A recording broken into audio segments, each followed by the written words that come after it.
Ink and Shadows Podcast, Episode 2, Magic, the Moral Mirror of Macbeth.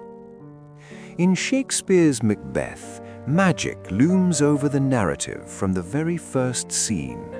The witches, with their fair as foul and foul as fair, Act 1, Scene 1, seem to promise chaos, predicting the rise of Macbeth and the fall of Scotland. Yet, while magic is an important thematic presence, it holds no real power in the play. The witches do not act independently to enforce fate. They speak in riddles, offering prophecy rather than command. Macbeth, not the witches, chooses to act on the visions they provide, turning potential into tragedy through his own ambition. The magic is a mirror, reflecting human desire and fear, rather than a force that shapes reality. Consider their prediction that Macbeth shall be king. The witches say nothing of murder or treachery. They simply state, "All hail Macbeth, that shalt be king hereafter." Act 1, Scene 3.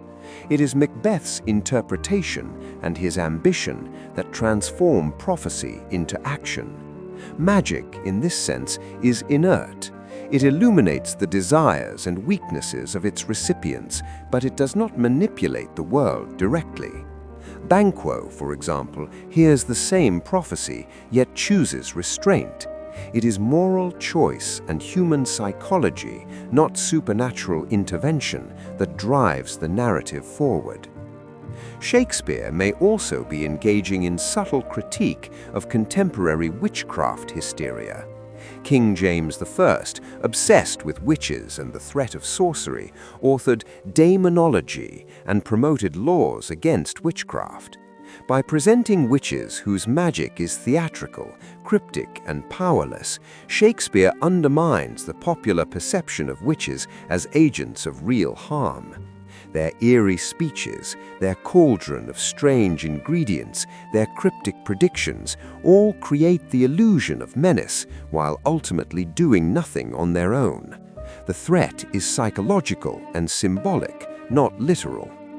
Moreover, magic in Macbeth often serves to expose the instability of human morality rather than the efficacy of supernatural power. Lady Macbeth invokes spirits herself, calling to be unsexed and filled from the crown to the toe topful of dearest cruelty. Act 1, Scene 5. Yet even here, her power comes not from the spirits, but from her own resolve and willingness to act immorally.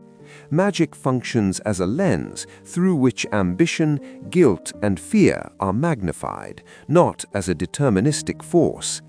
Thus, magic in Macbeth is less a tool of destiny and more a commentary on human agency. It frames the psychological and moral dilemmas of the characters while remaining impotent in the material world. Shakespeare's witches are both a spectacle for the audience and a subtle critique of the cultural panic surrounding witchcraft in Jacobean England. In doing so, the play suggests that the true power lies not in supernatural forces, but in the ambitions, weaknesses, and choices of human beings.